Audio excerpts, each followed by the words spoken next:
ICAR CPCRA Regional Station Karnataka. Welcome you all to the second day of webinar series, Redefining Agriculture Research and Education Priorities, Way Forward, conducted as part of Bharat Ki Azadi Ka Amrit Mahotsav. Today, we are privileged to have the Ajit as person.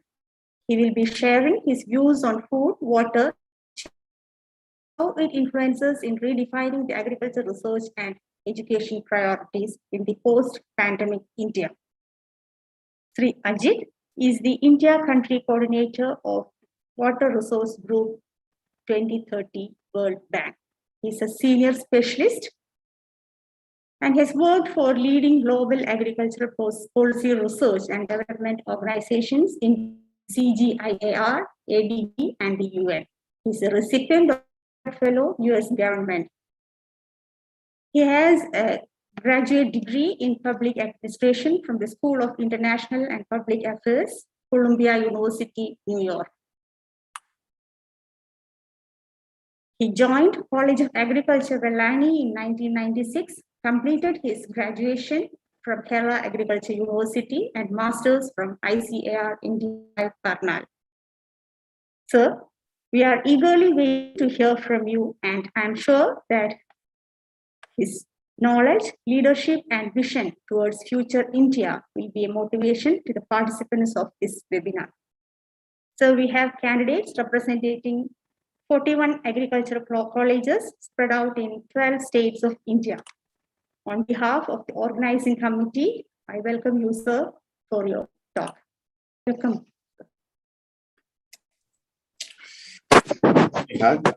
And congratulations to CPCRI for convening this webinar series, which is essential in its journey towards redefining and discovering agriculture objectives as we go forward.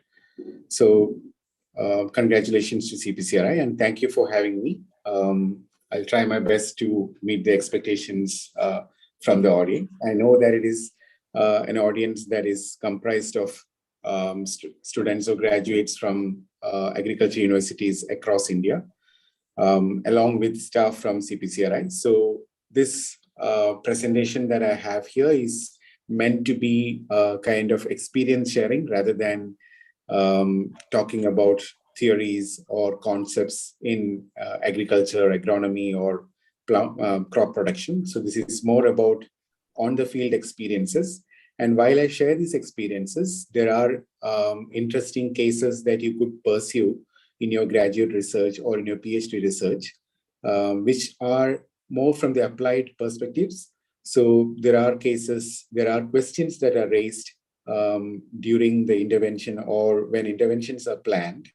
And these questions can help discover important answers to policy challenges, to technology challenges, and also to some of these institutional issues that we face in agriculture.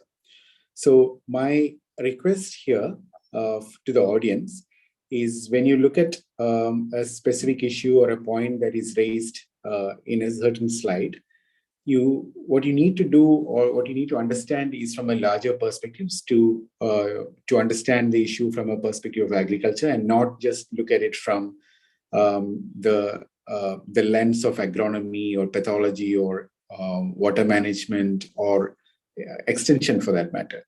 So things don't work like that on the field. You would need to be an agriculturist who is more of a generalist and to actually work on the field as a generalist is what the society wants you to do.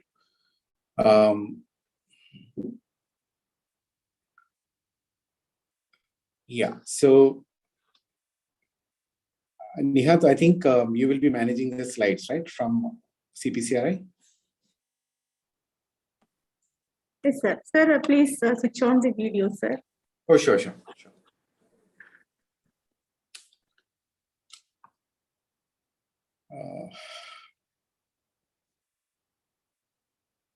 I think I have a problem with the video. Let me see. Then it's okay, sir. Continue. 1 second.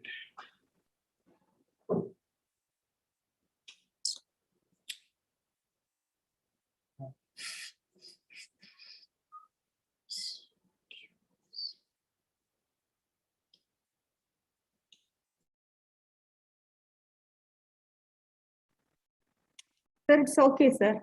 You can continue.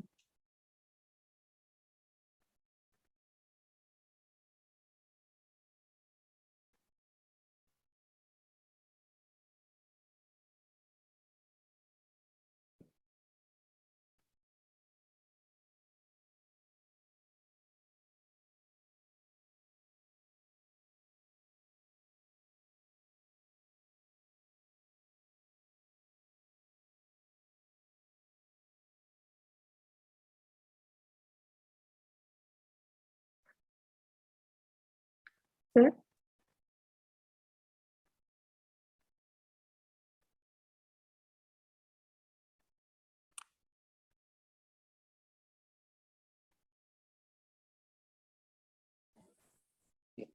Yeah, am I audible now? Yes, yes, sir. Yes, sir. Yes, sir. So thanks. So can we move to the first slide?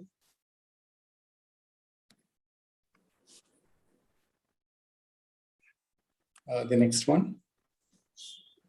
Yeah, so a bit about the institution that I represent and also the work that we do. So this is 2030 Water Resources Group, which is a public-private partnership platform within the World Bank.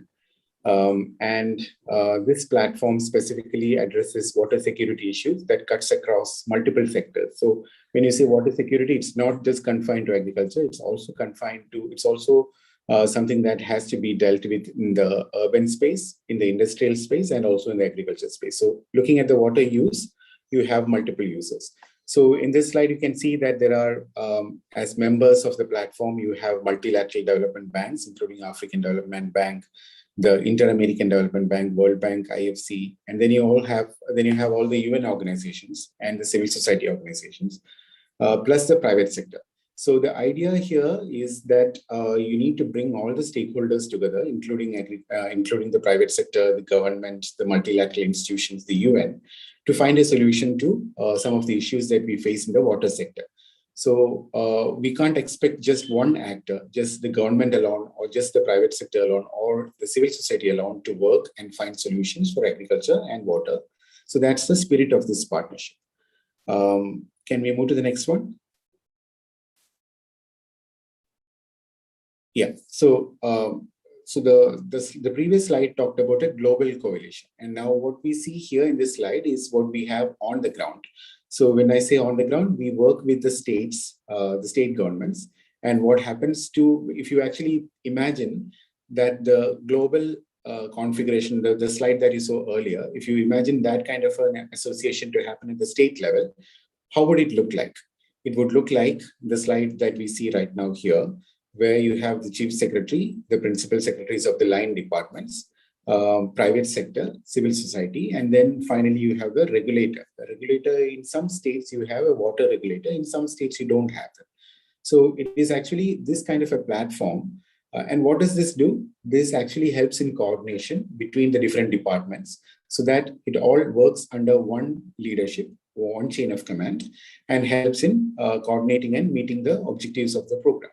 So this is a key value addition, because what happens normally is in the case of agriculture projects, it is either handled only by agriculture or otherwise agri plus horti, which leads to issues in coordination. And then there are issues with respect to access to funds and all those things.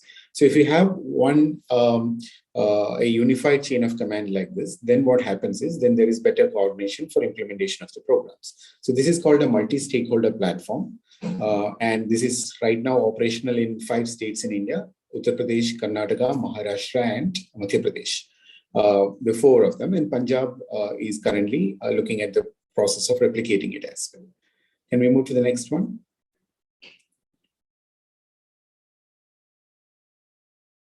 Yeah, so this is a slide that I don't know how many times we must have used this in our presentations, in our department credit seminars and all, where we talk about the problems that the Indian agriculture sector is besieged with. So we say that Indian agriculture has got this challenge, that challenge. It has got many problems with it. It has got problems in productivity issues. A lot of these issues are covered in various credit seminars and seminars that we do. So why I put it here is to also understand that agriculture is no longer thought to be or thought to be or even viewed as a subject that looks at just about crop production. It has to be seen from the perspective of ecology. It has to be seen from the perspective of economy. It also has to be seen from the perspective of crop production, agronomy, horticulture, the science of it. It also needs to be understood from the perspective of nutrition and health, because a large population or section of the population in the country is also undernourished. So with that, I think we cannot afford to be a specialist who is not looking at the different dimensions of agriculture, which is why I wanted to bring this slide. Not just that these numbers are important, these numbers are obviously very important because we need to understand and address some of these issues. And some of these slides that come after this are going to talk about the numbers that we hear. So this is the World Bank's overall investment in the agriculture and water sector precisely. There are almost 13 projects that are there, and there are many in the pipeline. So this is aggregating to $4.3 billion worth of investment in India in the water sector. That would be roughly, I think, more than 30,000 crores that we're talking about here. And I think on the left side, you see of the graph, you see the water resource management, which is where the agriculture and irrigation investments come in, which is close to $2 billion. Irrigation itself is coming to around 500 million. And this does not include the investments that the World Bank makes in the agriculture portfolio. So agriculture portfolio is another $500 million. So the combined would be roughly around $5 billion that we're talking about for agriculture, water management, and irrigation in India. Next slide, please. Yeah. Now, we talked about some of the numbers about efficiency and all. Now, this is a classic slide which actually compares one of the largest rice producing state in India with other global leaders in terms of rice production. And we are only comparing the BRICS countries and the US here. And you see how much of a disparity is there in terms of the water usage and the food production. So India uses, or UP uses, almost 3.5 times more than the water that China uses to produce the same quantity of rice. So that is the inefficiency in the irrigation system or the crop production regime that we are looking at here. And you also need to understand this. All this happens when you are looking at the per capita availability declining year after year, and agriculture still commanding almost 90% of the water use by any sector. If you compare industries with agriculture, with domestic use, including drinking water, we still do not have the kind of scale that agriculture uses. So agriculture roughly consumes roughly around 90% of the total surface water, and not counting groundwater, which obviously is in the tune of 90-95%. So that's the level of usage that happens in the sector. And we also need to see this from the perspective of access and inequality. Now, we also see that protective irrigation is something that has been very critical, because if we want to improve the productivity gaps that we spoke about in the first slide, which looked at the problems in Indian agriculture in one slide. Now, in this slide, you can see why that gap still exists, because you have an issue with regard to the irrigation access in most of the countries. So we also see that in the case of India, as in the case of UP from this slide, you see that the third point is talking about the improvement or the increase in projected demand. So from 98 billion cubic meters of water, it is supposed to go up to 109, 110 billion cubic meters of water, which is much more than the combined demand for industries, for domestic uses and other aspects. So while we promote watershed management, while we promote watershed interventions, we should understand that there is a limit to which the interventions in watershed management can provide success. So supply side management, as we call some of these interventions, like creating additional water storage, creating better tools, preventing runoff, and all these things can only take us to a certain limit where these interventions can be successful. What needs to be also done is to focus on the demand side. How much of water has been used? Can there be efficiencies that can reduce the pilferage or the loss of water? Can water be reused? So all these questions are on the demand side. Now, what our research do not do mostly is to focus on the demand side. I think there is an opportunity out there to understand the demand side management of water from agriculture and also from the perspective of watershed to carry out better planning for water resources. The last point here, I just want to make this also very clear, is that you see that the irrigation potential created is around 9.5 million hectares. This is again just one state. And the irrigation potential that is used is somewhere around 6.5 million. Now, if we look at, again, this is a question that some of the researchers might be interested also. If we look at where this irrigation potential has been created and how much of that has been used by different socioeconomic groups in a society, I think that will give us some very interesting insights. Whether it's a small and marginal farmers who are covered by irrigation projects, and whether they have been able to address the issues of irrigation by small farmers or landless marginal farmers in certain regions, is a question that can give us very good insights on the inequality in agriculture or the income distribution in agriculture as we go forward. The next slide, please.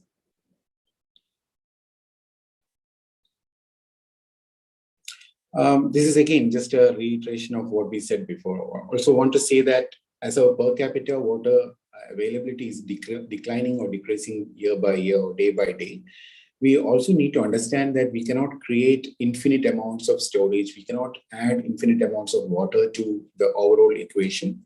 What we need to do here is to focus on better demand management, demand side management. We can improve efficiencies. We can improve the conveyance losses so that the water that is transmitted from or shared from the dam reaches the farmer's field, and we do not lose 70% of that. So that's the kind of losses that we are talking about. And there are also technology options and solutions right now in our hands, which we can deploy and help create a better demand management situation. Now, one final point here is also that now in all the states, there is an appetite and a demand for creating river basin organizations or RBOs. So river basin organizations are organizations that can take a whole landscape. Say, for example, if you're looking at the case of Krishna River, then there is a Krishna River Basin organization or an authority. Then you have Ganga, then you have for different other major rivers in India. Now, even in Kerala, we are also talking about major river basin organizations that can actually help manage river basins. And these river basin organizations can then plan for improved water distribution, improved water storage, and water harvesting. So 3 dimensions can actually be effectively managed by a river basin organization, and that can help in planning for agriculture, for irrigation, and also for drinking water supply. Next one, please. One important concept here that we could think of as another research question is about the quantity of virtual water.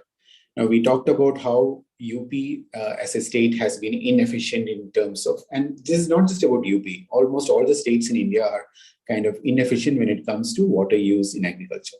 And if we take the case of India for that matter, I think the agriculture water use efficiency is only roughly around 37 to 38%. That means if you release 100 liters of water from the dam or from the source, only 37% is being effectively used by the farmer. I think this is a question that we need to see. How can we improve the water use efficiency per unit of agriculture produce that is generated or produced? And in that content or in that context, we are also looking at how virtual water, which is the embedded water, is being lost in the process of exports. If we move to the next slide, I think we'll have a better visibility here. Can we move to the next one? I think the next one, the slide after this. Yeah. So this is the slide that I was talking about. Now, if you see how much of water is being lost as virtual water in the export of agricultural commodities, this is something that would give us an insight on how much of water is being lost. And this water that is lost is not kind of being regained or retained within the value chain that we have here. So if we export rice with the kind of inefficiencies in rice production, then what normally happens is that water is lost to the kind of consumer who sits elsewhere in some other country. So this is one concern, and this is just one commodity, agriculture commodity that we're talking about here. If we are able to map this across multiple commodities, I think the picture that we get or the information that we get will be very stark and disturbing. because most of the producers that we have, barring horticulture, I think will have substantial amount of water which is lost. This is rice. Think about sugarcane. Think about cotton, where we export some of these commodities and we have lost the virtual water to consumers or countries who are outside the production regime of South Asia or developing countries. So that's the overall message that I want to give out of the slide. The numbers speak for themselves. Now, if we are looking at where does these situations lead us to in a post-pandemic world, during pandemic situations, when pandemic-induced lockdown, we understood that there was the agriculture sector was suffering, and there were a lot of impacts and negative impacts that were that the agriculture sector had to take when it came to lockdown, including the disruptions in supply chains and the loss of revenue for farmers. There were pictures in the media and also in the newspapers that we saw at that point in time, where farmers dumped their agriculture producers and then they were forced to bury some of these. So there was a lot of distress there. Now, if we look at irrigation, water, and agriculture in a post-pandemic world, what are some of the major areas that we should think of as the core elements of agriculture strategy going forward? I think the 4 ones are there at the bottom, right? Resilience, inclusivity, sustainability, and efficiency. Of course, efficiency has been something that government and the various organizations, including ICI, has been targeting. But I think resilience comes from more, not just from the climate part of it, it's also about how quickly the agriculture system or the production system can rebound after a shock. That's something that we need to understand. And for the sector to rebound, what are the elements that are critical for the sector to be back on its legs and also be able to protect and provide income for the farmers? These are key elements that we need to understand. So if we were to think about a basic village level production system, what are some of those elements that we can imagine of? It could be the right amount of seeds, means it could be the short duration variety of a certain variety of crop, the seeds that are available with the seed bank of a certain village. So probably a seed bank in a village will be one of the critical elements for resilience. What else could be there? It could also be about sufficient amount of water storage, because in a pandemic world, we understood that hand washing became a major issue. So talk about villages that are not within Kerala, it's also about villages in some remote areas of Rajasthan or Ladakh or somewhere else where access to water is an issue. So access to water itself is a factor that would help the village and the farmers to rebound. So if you were to identify that list of resilience factors that will help agriculture at whatever scale, whether it is a block level agriculture or whether it's a district level or a state level, sector level issue, we can identify certain factors that will help improve the resilience. Now, inclusivity is something that we discussed earlier when we talked about how the farmers in the irrigation command areas, and there is a disparity between the farmers upstream and downstream. So these kind of disparities will actually affect farmers in the production and their profits. As everyone knows, we all studied agriculture economics. We all studied how much of impact resource scarcity will bring to farmers. That's the most important. Now, this sustainability is something that we'll talk about in the next couple of slides, is about increasing the market access. So what has happened after the post-pandemic situation is that export markets across the world are demanding for sustainable products. They're asking for products that are safe foods, sustainable foods. So if you're producing something with an organic agriculture tag, that's not just sufficient. It needs to be sustainable. So how do you increase the sustainability is also something that we can see. Can we go to the next one? Yeah, this is a question that I would like to pose before you. We all talk about improving water use efficiency on the field. Now, is there a situation where you go to the farmers, you as extension scientists or as researchers from CPCRI or any other ICR managed institution, if you go to the field, what would be your major argument to the farmer? Would you tell him to improve the water use efficiency, or will you ask him to improve his economic returns, which will be more attractive? And I think this is a no-brainer. The obvious answer is that the farmers will prefer something that would improve his economic returns.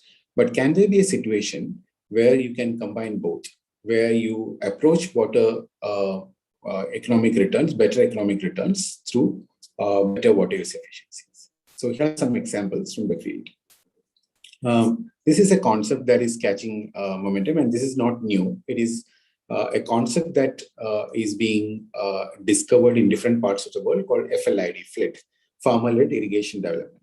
Now, what happens here is that groups of farmers take up responsibilities and then design irrigation projects that are helpful for them or useful for them, and bring the market along with that so that the value chain develops significantly. Now, this is the key here. It is not just about technology. It's not just about adoption of a certain technology or improving irrigation. It's also about improving the market access. So institutional strengthening, better agriculture science, and markets. So three important elements in farmer-led irrigation that will make it a community movement. And this has been quite effective. This is not just in some other part of the world. It's also happening in India, along with other countries, including Latin America and in Africa. Can we move to the next one? Yeah, so this is a screenshot from a YouTube video. You could go to YouTube and you could search for Ramthal, R-A-M-T-H-A-L. So Ramthal is a village located in the northern Karnataka, near Bagalkot. And you see the largest integrated drip irrigation project here on the ground. And this is something that we have proudly supported. So the key feature here is that an entire canal command area of 26,000 hectares. And this was a pilot. This is a 26,000 hectare pilot with 15,000 farmers got converted from flow irrigation or surface irrigation, flood irrigation, to micro irrigation in one go. So it's not about every single farmer waiting for his subsidy to be deposited in his bank account and then adopting micro irrigation. But in one large area, you adopt all these farmers and then convert the area into a micro irrigation command area. So that approach works because if you wait for a single farmer to switch over to a new technology, there is a certain lag time. So every farmer to get access to subsidy normally has to spend somewhere around 1.5 to 2.5 years in general. And I'm not talking about a specific state. There are states where the wait time is only like 3 months or 3 weeks. But then there are also states where you need to wait for 1.5 to 2.5 years. So if you take an area approach, the scale of impact will be higher. And that's also where you will be able to achieve significant gains in terms of the efficiencies of irrigation. So this project in northern Karnataka is something that is an innovation, because for the first time in Karnataka, the irrigation was distributed. The responsibility for irrigation was distributed to 2 large irrigation companies, which then worked with farmers.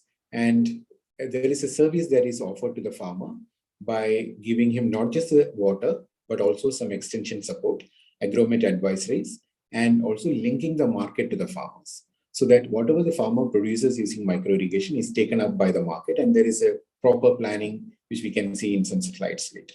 So go and search this in your YouTube channels or wherever you can, and you'll get to learn a lot about integrated farmer-led irrigation project in India as well. Now, I talked about innovation. A lot of these points do not matter for you, but just saying that if you look at the service delivery innovation, what normally happens in India as a state-run enterprise, irrigation is always offered by the state. Now, what normally happens is the irrigation department releases water whenever water is available. There is a certain cycle that is attached to it. So the water is released, the farmers then pump water, and this water may be released sometime in the night. It may also be released during the day. There's a certain agreement between the farmer, water user groups, and the irrigation department, based on which it is released. Now, the water, we saw that before, that if 100 liters of water or 1,000 liters of water is released, only 300 or 370 liters of water is getting used by the farmer. So there is already 70% of this is lost in the transmission. Then you have on the field, you release the water as a flood irrigation or whatever method. Then there is subsequent losses there as well. Now, what happens is irrigation department's responsibility is stopped there, that there is no other service that is offered to the farmer, that there is no extension support, there is no advisory support, there is nothing in terms of any input that the irrigation department offers to the farmer as a technical support. So here's a model where the irrigation service company works with the farmer, identifies what is his demand, peak demand, so that his planting seasons are not affected. So the company works with the farmers and then releases the water according to the farmers' demands.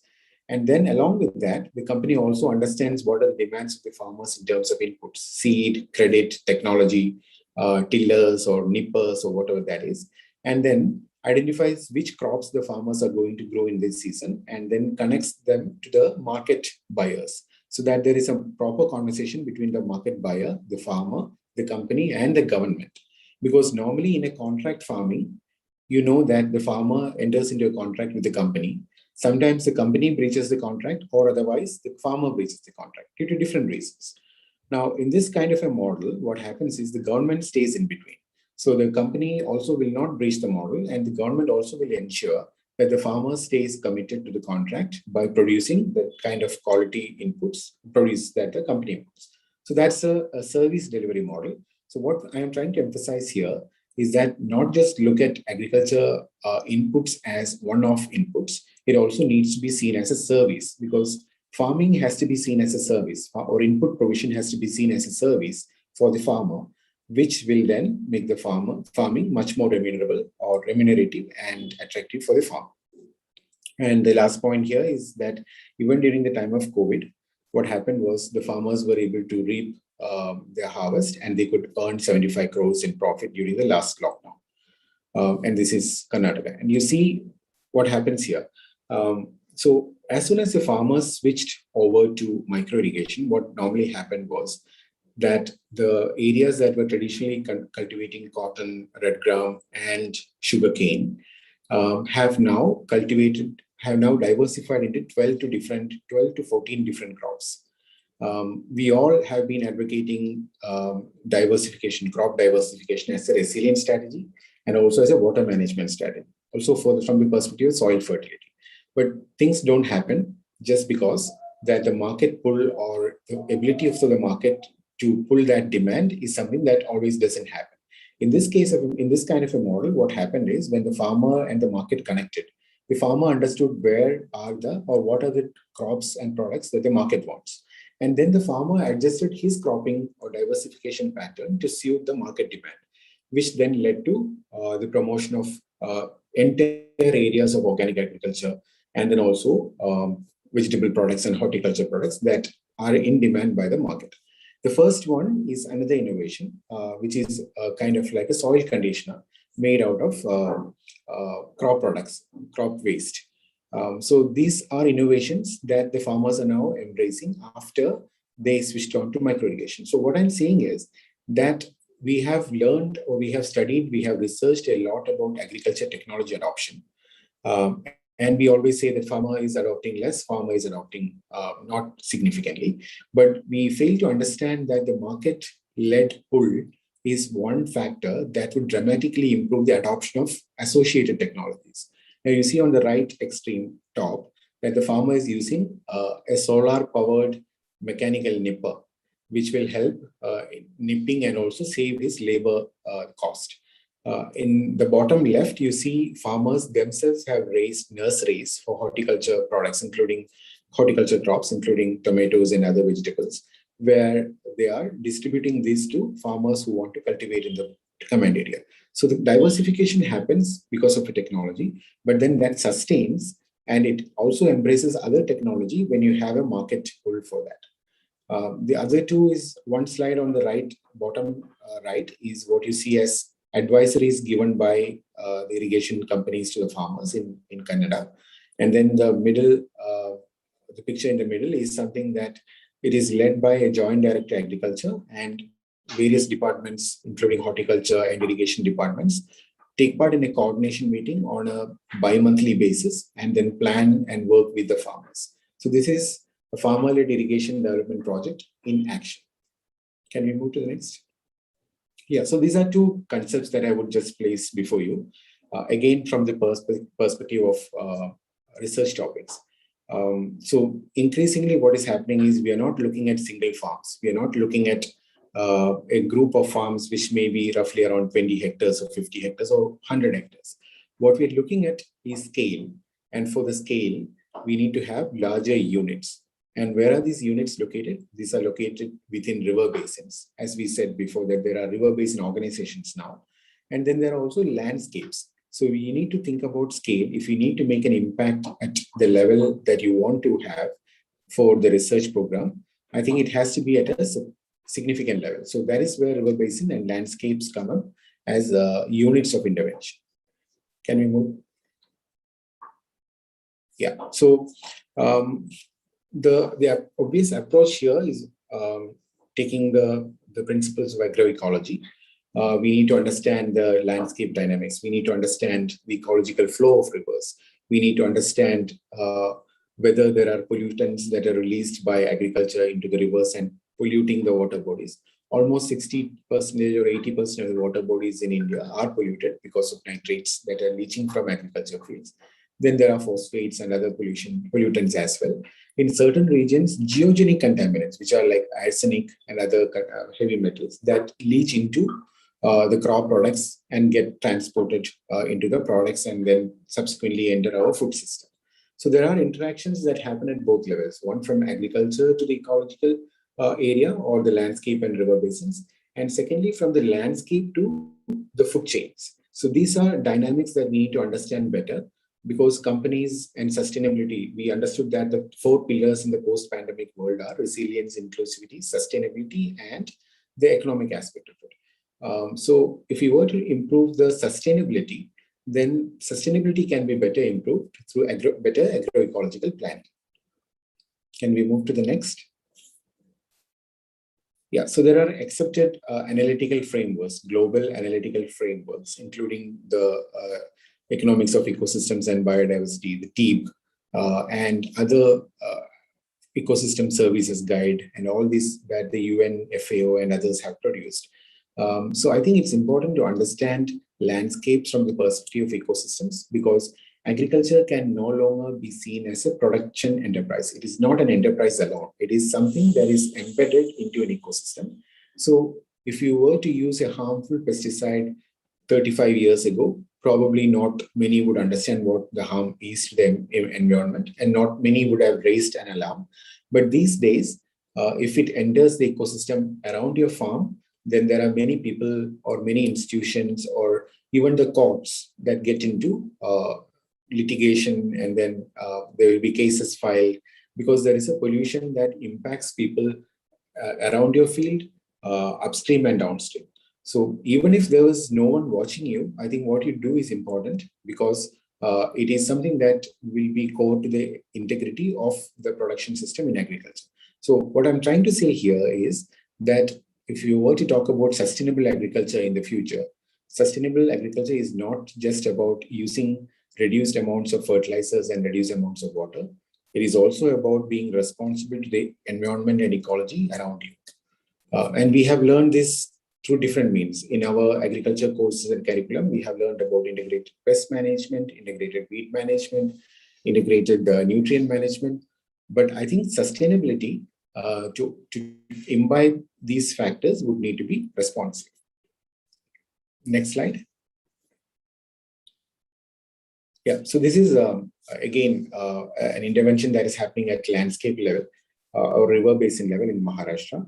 So in Maharashtra, with the support of private sector, civil society organizations, NGOs, academic institutions, local agriculture universities, state agriculture universities in Maharashtra, there is already a partnership that is out there working in close to 3 lakh hectares in the command areas of Maharashtra to improve the water use efficiency, build the capacity of farmers, and also promote more of ecologically responsible or sustainable agriculture.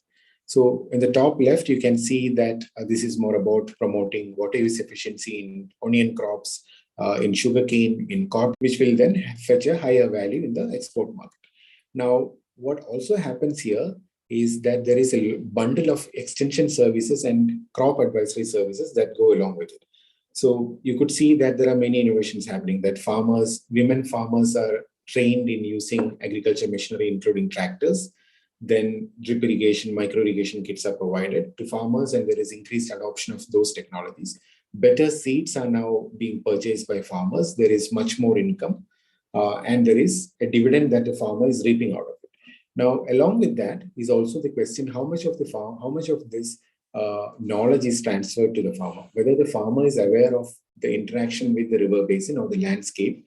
These kind of questions are addressed. If you look at the bottom right slide or the picture there, then these are questions that the farmers are answering, and this is being properly monitored and tracked. So interventions like this occur in Maharashtra. Now, the next one that we could think of is about the landscape approach in rice production. So this is again a huge area of interest for sustainability. And we have seen this in many countries, including Vietnam, Bangladesh. There is what you call as a sustainable rice platform. Now, in UP, we are again trying to work with the government and private sector and the NGOs and the local KVKs and state agriculture universities to promote sustainable rice landscapes. Can we go to the next one? Yeah, so this slide, just think of it as two halves, the top half and the bottom half. Now, the top half is where you grow flooded rice, which uses 32 million liters of water. And this is again going by local estimates and context-specific estimates. Now, what normally happens is if you don't have canal-fed irrigation, farmers pump water and then use the groundwater for flooding rice. Now, in most cases, what also happens is this aggravates the case for heavy metal toxicity in crop production, and these kind of heavy metals, including arsenic, which is quite prevalent in Bihar and eastern India, to enter the food system. And what happens there is that even if you use the best resource, the best kind of seeds, and produce much more than any farmer, the market will not accept it, other than the public distribution system. The private market will not accept your produce because the produce will have a higher amount of arsenic content and other contents and other heavy metals in that. Now, what then happens is, for the companies that export your products or your produce, they will not be able to do that to European markets and US markets because the high amount of arsenic content and other heavy metals are present in your rice powder. So there is no economic returns for you even if you do that kind of highly precision agriculture with the kind of flooded irrigation. Flooded irrigation is obviously not precision agriculture, but any technology that would promote arsenic pumping is something that would be detrimental. Now, what is seen as kind of an innovation in this is the second half, the bottom half of that, where you see that now at least in 5 or 6 states in India, you have trials that are covering 100,000 hectares, 1 lakh hectares in different parts of the country, where subsurface drip irrigation is being tried in rice production. And this has substantial gains for the farmer. It increases the the productivity, it reduces the water consumption, it reduces the agriculture methane emissions from the field. Now, farmer and the companies also find it much more attractive to procure from such farmers because the amount of heavy metals will be low in the value chain, the food chains. And so the risk that the companies face in terms of rejection from export markets is very minimal. So that's the private market angle to it. And do we always need to focus on private markets? No. But for the farmers to have a basket of options, I think it's fair enough to say that we should also look beyond the public distribution systems. Can we move to the next? Yeah, so this is again an emerging area right now that is catching the imagination and interest of a lot of foreign institutions and also the government of India. We need to look at the mitigation opportunity, the carbon mitigation or the carbon dioxide mitigation opportunities in agriculture. If we were to switch from flooded irrigation to dry seeded rice or to less water intensive production regime, then there are benefits that the farmers can reap in the form of reduced methane emissions.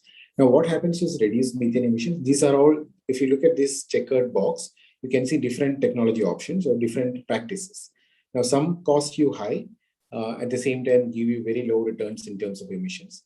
Some would cost you less and also give you substantially improved returns on methane reduction. So improved fertilization. So if you reduce the amount of or reduce the leaching of nitrate fertilizers or the chemical fertilizers that are applied onto the water, then I think improved fertilization can give you a substantial gain in terms of methane emissions reduction. Now, what happens here is once you are able to reduce the methane emissions from the agriculture field, then now there are companies or startups that are able to use satellites to map the soil content, carbon content in your field and convert that into soil carbon credits. Now, the soil carbon credits can be sold in global markets where there is a demand for agriculture or credits coming from agriculture sector. So there are companies that invest in soil carbon and to reduce their emissions, they are investing in agriculture in the third world countries or in the developing countries. So this has become an area of interest for most of the companies and also countries to invest in agriculture. So if you were to come up with a solution, say for example, an app that can help the farmer in understanding how much of a soil organic carbon content is there in his field, that itself is an innovation that can actually happen. The second thing that we can do here is also about the leaching, to understand the pollutants in the soil. Can there be a technology or a test that can give these results in a quick time compared to what we have right now? So these are innovations that we can think of in this area. Can we move?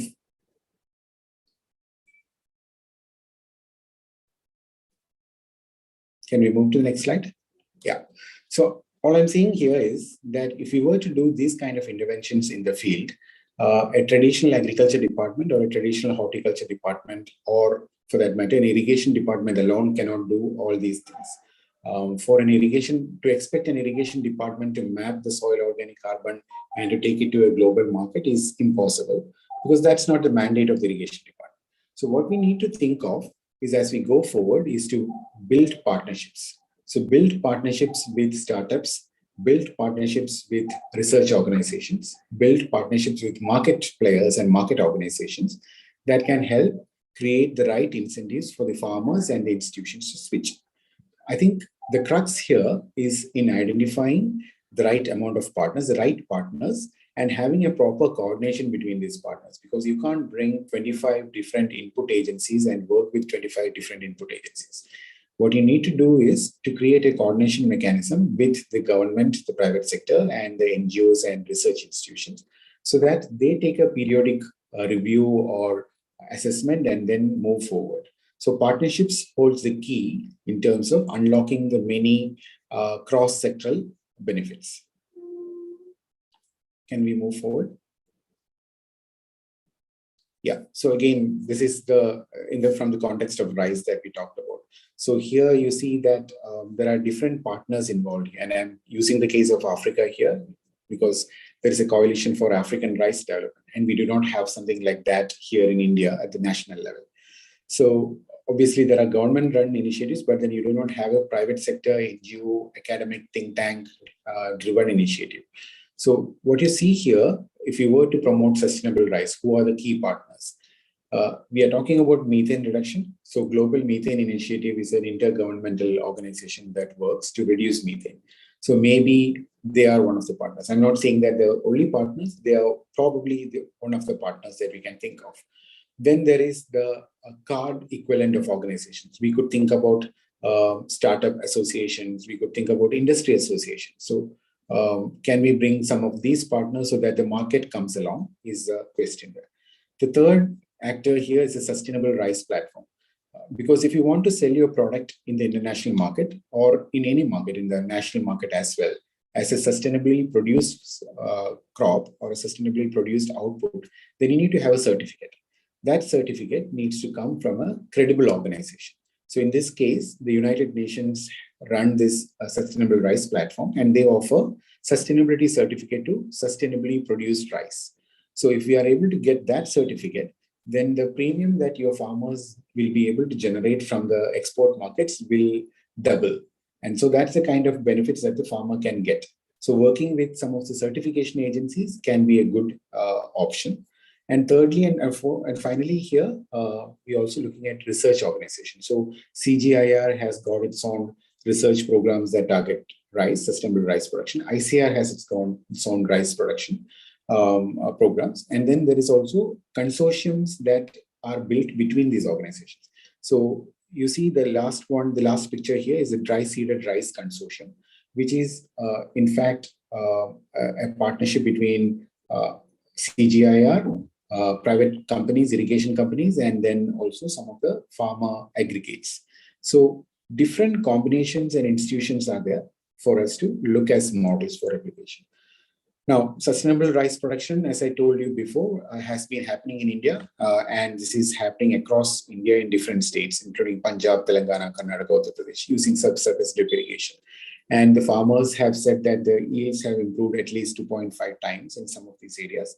Water reduction has come down to 30% of the water that was other used. Methane reduction has come down to as little as 10 to 25%. So all these have been promoted. Now you also see on the left that the Haryana government is on its own as a state initiative is promoting sustainable rice production using micro irrigation as an option.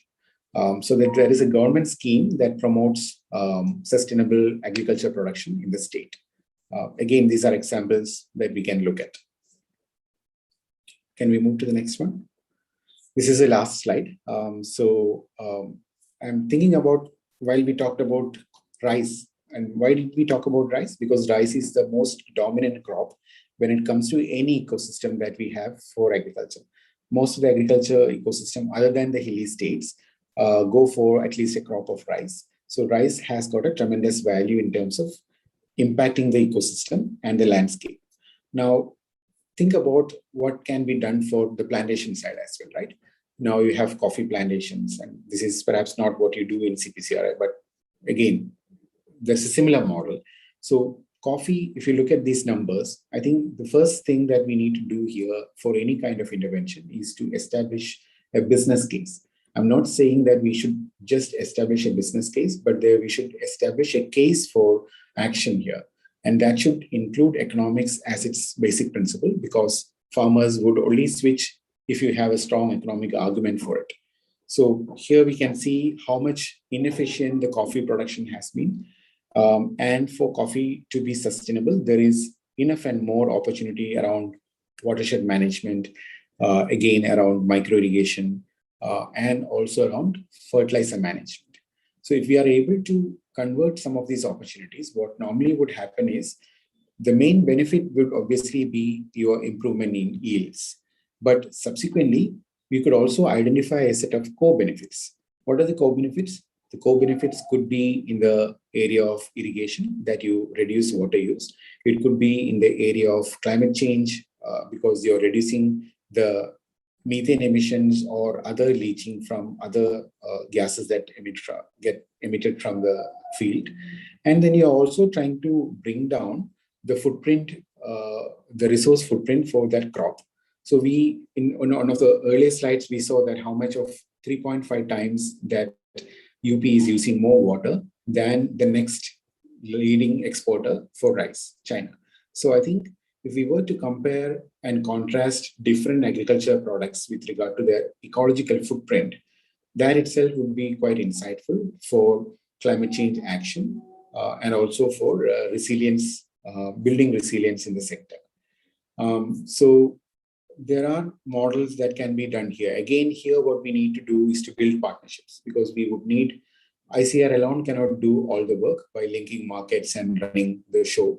What we also need to do here is to link the partnerships, the right partners, because coffee producers, then the coffee market, then there could also be sustainable consortia. Like there are certifying agencies for coffee, for plantation products, who could be brought in to expand what you call as sustainable agriculture in the sector.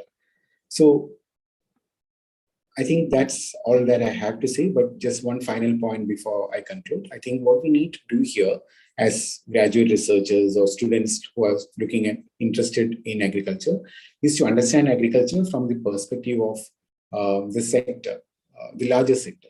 And we should not be confined to the boundaries that individual subjects give us. Like agronomy only deals with the kind of crop production issues.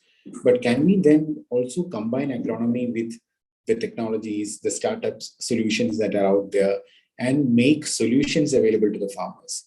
I think what we need to do here is to try and understand how do we take the knowledge from these individual subject fields, combine with that with what is available on the field in startups or through companies and then identify the market potential so that it becomes a product for the farmer. So each bit of knowledge that you absorb needs to be kind of imagined from the perspective of the farmer as a solution, as a product solution. For that, what you need to do is look beyond agronomy, look beyond horticulture, but think about how do you combine, say, for example, water and economics. There is an entirely new area that is called hydroeconomic analysis, which looks at the economic analysis of water use. So I think these are areas that need to be looked at because individual policies in the sector are no longer confined to whether a crop produces 5 kg or 10 kg. Policies or policy solutions need comprehensive answers that would cut across the different departments and different disciplines of science. So think beyond your individual subjects, think beyond your acre of field or half an acre of field, think beyond the boundaries that you are confined to. I would pause there. Thanks. Thank you, sir, for the words of wisdom and enlightening us towards the new age of research of science in the post-pandemic world. He pointed out, we agricultural graduates have definitely an immense role to determine the future course of research and education priorities in the era of food, water, and climate change in a responsible ecosystem and transdisciplinary mode. Thank you, sir. Thanks a lot for accepting our invitation and sparing your valuable time and knowledge with us. On behalf of the organizing committee and